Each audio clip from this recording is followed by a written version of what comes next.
Children, lockdown ई पाठशाला रामगढ़ में again you are welcome. बच्चों, टेंस पार्ट 3 में प्रेजेंट टेंस का काइंड 3 और 4 के साथ फिर से मैं हाजिर हूँ। सबसे पहले present tense, present perfect tense in Hindi. अगर प्रेजेंट परफेक्ट टेंस को पहचानना हो हिंदी में, तो किसी भी हिंदी के वाक्य में नाम चुका, चुकी, चुके, हैं, हो, है या हूँ रहे, और नहीं तो अगर अंग्रेजी में पहचानना हो तो in English has, have plus V3 का, हैज हैव के बाद निश्चित रूप से V3 होना चाहिए, तब वो प्रेजेंट परफेक्ट कहलाएगा। अगर हैज हैव के बाद कोई नाउन है या कोई दूसरा वर्ड है तो वो नेचुरली है कि प्रेजेंट परफेक्ट नहीं होगा। अब इसमें जो है एक सेंटेंस से 7 सेंटेंस में कैसे कन्वर्ट होता है, तो subject plus has have plus V3 plus object. जैसा कि हमने पहले भी बताया कि मेन वर्ब का 5 फॉर्म होता है, V1, V2, V3, V4। यहाँ परफेक्ट में सिर्फ V3 का इस्तेमाल होता है। अगर इसका पैसिव फॉर्म चेंज करेंगे तो हैज हैव के बाद बीन होगा और बीन के बाद V3 आएगा, ठीक है।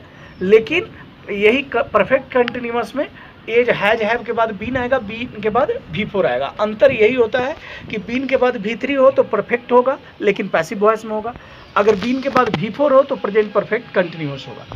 ये जो है प्रेजेंट परफेक्ट टेंस है क्या, एक्चुअली इसमें अगर कोई काम समाप्त हो चुका है, कंप्लीट हो चुका है, तब वहाँ पर प्रेजेंट परफेक्ट टेंस का इस्तेमाल होता है।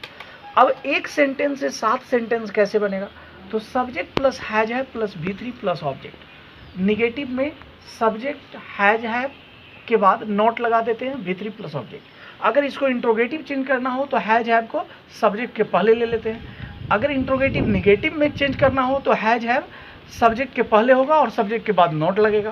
क्वेश्चन वर्ड से अगर सेंटेंस शुरू होता है, क्वेश्चन वर्ड से शुरू होगा तो हैज हैव के पहले क्वेश्चन वर्ड लेना होगा, उससे रिलेटेड अफर्मेटिव सेंटेंस हो या नेगेटिव हो। नेगेटिव होगा तो सब्जेक्ट के बाद नॉट लग जाएगा। और यहाँ पर अगर सेंटेंस हु से शुरू करना हो जिसमें सब्जेक्ट नहीं है, तो ऐसी स्थिति में इसके लिए वर्ब हैज का इस्तेमाल करना पड़ता है, ठीक है। उसी तरीके से इसका एग्जाम्पल है Abhay has eaten an egg, Abhay has not eaten an egg, has Abhay eaten an egg, has Abhay not eaten an egg, why has Abhay eaten an egg, why has Abhay not eaten an egg, who has eaten an egg, ठीक है। तो इस तरीके से ये जो है आपका कंप्लीट होगा। इसमें मेनली याद रखना है कि हैज हैव के बाद V3 का इस्तेमाल होता है। अगर हैज हैव के बाद बीन लगाएंगे तो V3 होगा, इसका पैसिव फॉर्म में, ठीक है। अब ये प्रेजेंट टेंस का चौथा form, present perfect continuous. Present perfect continuous में क्या है, इसको हिंदी में पहचानने के लिए हिंदी वाक्य के अंत में ता, ती, ते और ता, ती, ते और उसके बाद है, हूँ, रहे, तब तो सिंपल प्रेजेंट होगा।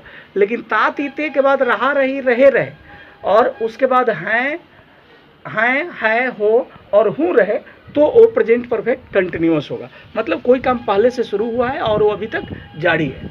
हिंदी में पहचानने का सबसे आसान तरीका है, हैज हैव के बाद बीन होगा और बीन के बाद V4 का प्रयोग होगा। लेकिन अगर बीन के बाद V3 आएगा तो वो प्रेजेंट परफेक्ट में चला जाएगा और प्रेजेंट परफेक्ट का वो पैसिव फॉर्म होगा, इसका पैसिव फॉर्म नहीं होता है।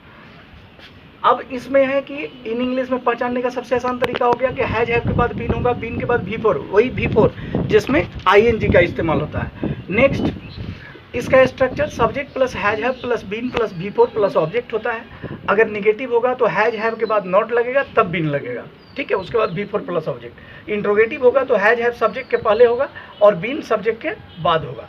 इंट्रोगेटिव निगेटिव में हैज हैव के बाद सब्जेक्ट के बाद नॉट, तब बीन और उसके बाद V4 plus object. Question word रहे तो हैज हैव के पहले सिर्फ क्वेश्चन वर्ड लगा देंगे और सब्जेक्ट के बाद बीन या नॉट बीन का प्रयोग करेंगे।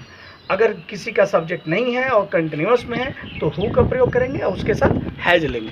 जैसा कि पता है, सिर्फ जो है थर्ड पर्सन सिंगुलर के साथ हैज का इस्तेमाल करना है या किसी नाम के साथ, ठीक है, और बाकी सभी के साथ हैव का इस्तेमाल होता है। उसी तरीके से एग्जाम्पल है, Mandavi has been playing chess, Mandavi has not been playing chess, has Mandavi been playing chess, has Mandavi not been playing chess, why has Mandavi been playing chess, why has Mandavi not been playing chess, who has been playing chess. ठीक है, तो इस तरीके से ये आपका tense का first phase present tense का चारों form simple present, present continuous, present perfect और प्रेजेंट परफेक्ट कंटिन्यूअस, ये आपका कंप्लीट हो गया। मतलब प्रेजेंट का कंप्लीटली पैकेज तैयार हो गया है। आसान सभी का जो है दोनों चीज़ बताया गया है।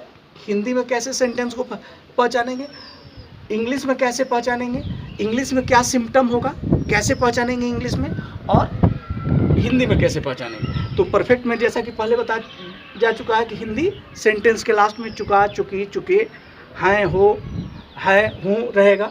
और अंग्रेजी में पहचानने के लिए हैज है प्लस भी3, इसमें हैज है प्लस भी3 रहेगा, इसमें हैज है बीन प्लस भी4 रहेगा। लेकिन ध्यान में रखना है कि हैज है के बाद बीन हो और बीन के बाद भी3 हो तो परफेक्ट ही होगा, लेकिन वो पैसिव वॉइस में होगा। और हैज है बीन के बाद भी4 हो तो कन्फर्म 100% वो जो है परफेक्ट कंटिन्यूअस होगा। ठीक है, इसमें कभी कभी होता क्या है कि हैज हैव के बाद नाउन का प्रयोग होता है। जैसे मेरे पास एक कलम है तो आई हैव अ पेन, मेरे पास 2 पुस्तक है तो आई हैव 2 बुक्स। तो ये सेंटेंस परफेक्ट का नहीं है। ठीक है, ये जो है परफेक्ट का नहीं है, ये प्रेजेंट का ही है। ठीक है, इस तरीके से आपका ये टेंस कंप्लीट हुआ।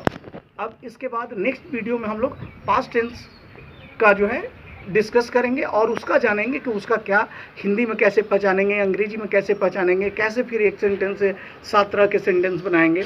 ठीक है, ओके, थैंक यू।